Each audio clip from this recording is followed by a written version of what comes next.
There are lessons about homemaking that took me over a decade and a lot of tears to figure out, and I'm going to give them to you in just a few minutes. These things are not from a book. They're not perfectly cured routines. These are the things that I learned in the middle of tears, tantrums, time on my knees, laundry piles, and sometimes long days that I never thought would end. If you are tired of feeling like you have to learn everything the hard way, go ahead and grab your coffee or keep folding that laundry and stick around, because by the end of this video, you're going to have 3 lessons that I truly believe will save you years of heartache and help you build the home that you desire. One that feels steady, warm, and doable, and you can start building that today.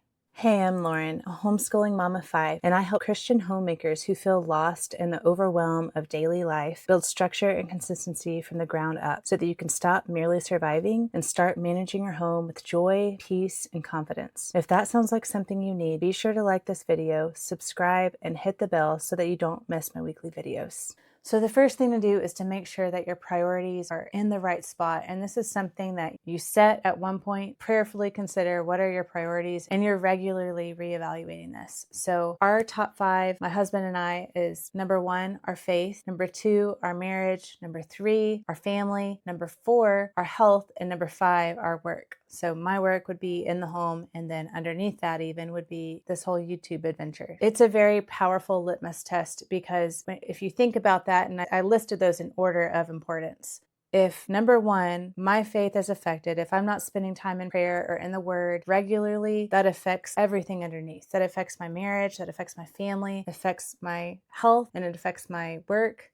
It's all affected. So I need to seek first the kingdom of God and His righteousness, and all these things will be added. But in the last few months, this whole YouTube adventure has been quite the learning curve. And so it's been easy for that to start crowding into my priorities. And that's not even in my top 5. I do love having these in your mind, because when things creep in or when seasons change and there are shifts in the home, it's good to recalibrate and ask, are my priorities in line? Am I spending time with the Lord? Am I prioritizing my marriage the way that I need to? Am I pouring into my family? These are the top ones. Am I letting YouTube crowd out how often I'm exercising? If that's happening, it needs to go, or something needs to change. It's a powerful way to think through what's important and then to reevaluate as seasons change. And the glorious thing for the Christian is that whenever you do reevaluate and you see something's off, all we have to do is repent. We repent and we think through how to make changes, and we recalibrate. Right priorities alone are not enough, because even the best intentions can get buried underneath a home that's constantly chaotic. So let's talk about some practical ways that you can help your home thrive from day to day. So the second point is all about managing the home. I'll tell you a really quick story. I was in the academic world, in the medical field, for a really long time and accomplished a lot. But then I left when we adopted our 2 girls when my firstborn was 15 months old. I went from having no children to having 3 children in 15 months. And that was a big change, and I did not feel equipped. I could write a dissertation, but I didn't know how to manage a home. I felt like I was drowning, and it was chaotic. Other homes seemed to have it all together, and I just was trying to get to the end of the day. This is why I'm here, is because once it started to click, it made a world of difference, and it made me want to be able to help other women who are also floundering or really struggling with learning how to manage a home. So basically in that season, I didn't know what I didn't know, but I knew that I was thrown in with very little structure, and I knew that I really wanted to learn how to love my family. One way over the years that I learned to do that is to create a hospitable environment for the family in order to help everybody thrive, because it blesses mom whenever there's order, but it also really blesses the family.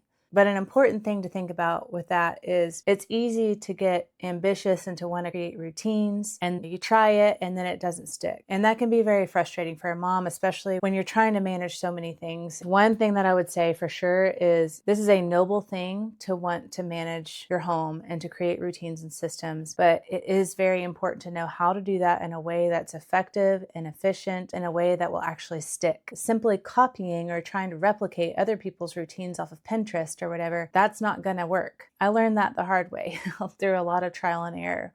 It's very normal that every home is different and every season is different in the life of a woman. It changes constantly. When you're building routines and systems, it's very important to think about how to adapt it for your home, for your life, and not just try to replicate other people's.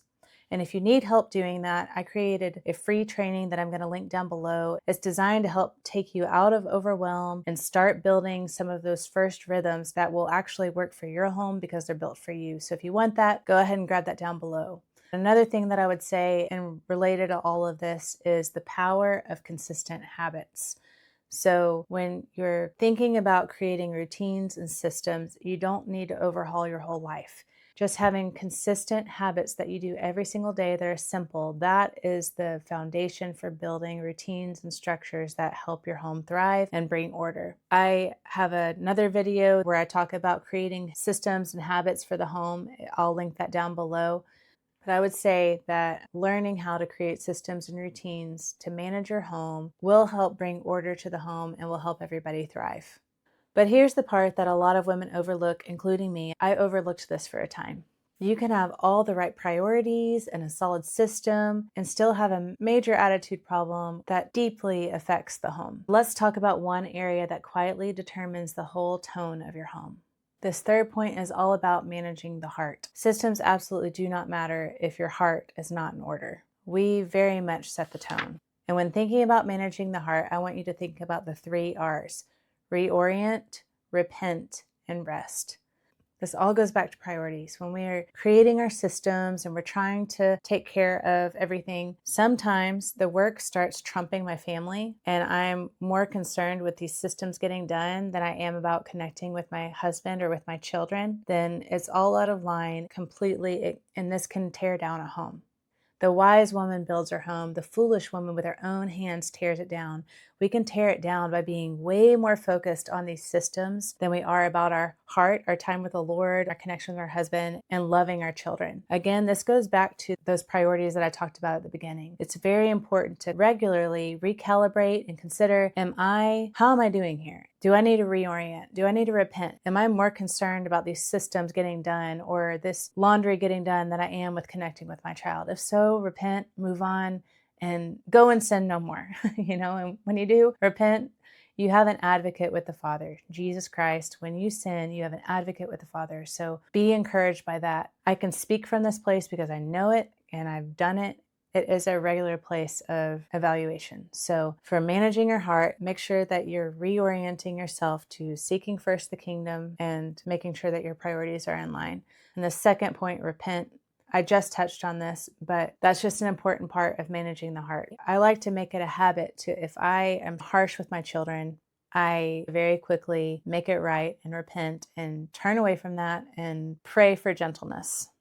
So a powerful and very important way for the Christian homemaker to manage the heart as you're managing the home is to walk in repentance. And then the third thing is to make sure you're prizing rest. This is a marathon. It is not a sprint. And I don't know about you, but I can tend to be go, go, go, get it done, and have a very hard time prioritizing rest. I've gotten a lot better at this over the years, but I used to run myself into the ground just thinking I needed to try to get it all done and did not make time for rest. And that is prideful and not helpful to anybody because God made us as creatures. We have limits. He created rest. He rested on the 7th day, so therefore we should rest. For a mother, it's very important to prioritize regular periods of rest. I don't mean laying around scrolling on your phone. I mean actually doing things that are restful, whether it's taking a nap if you need to, or reading a solid book, or doing something enjoyable like crocheting, whatever you enjoy. Even if it's decluttering. If decluttering is fun and restful for you, let that be something that you do. I recommend doing that when the kids are resting if you can. But prioritizing rest every day is a good habit to have. I have daily systems and a weekly system in place to where that is prioritized. So each afternoon, the whole house takes a rest. And that is going to be the case for as long as my children are in our home because, the babies need rest and the toddler needs to take a nap. And the older kiddos, we have an introvert and a couple of extroverts. They need their rest for different reasons. And then mom needs rest. And then Saturdays is our weekly Sabbath. We have relaxed family time together and I just try to take it easy. God created the Sabbath for us and we like to try to take full advantage of that. Let's wrap this up. If you take anything from this video, let it be this. Start by putting your priorities in the right place. Faith, marriage, family, health, work. If things feel off at home, start here and do a simple reset if needed. That simple reset can realign everything. That simple reset can make a huge difference in the home. 2, build and manage a home in a way that works for your life and for your season. Don't copy people, pull from them, be inspired, but adapt it for what you need. And remember that small, steady habits really make a huge, powerful difference over time. And 3, don't forget to manage your heart. We as moms set the tone in the home, and that can be for better or for worse. So reorient and repent when needed, and make sure that you're prioritizing rest. You truly do not have to figure this all out the hard way. These 3 shifts can really steady your home and your soul starting today. And again, if you would like some help taking some steps into building rhythms that work for your home, grab my free training. I'll link it down below. God bless you. Know that He is with you and He is pleased with you. Thank you so much for watching, and I'll see you in the next one.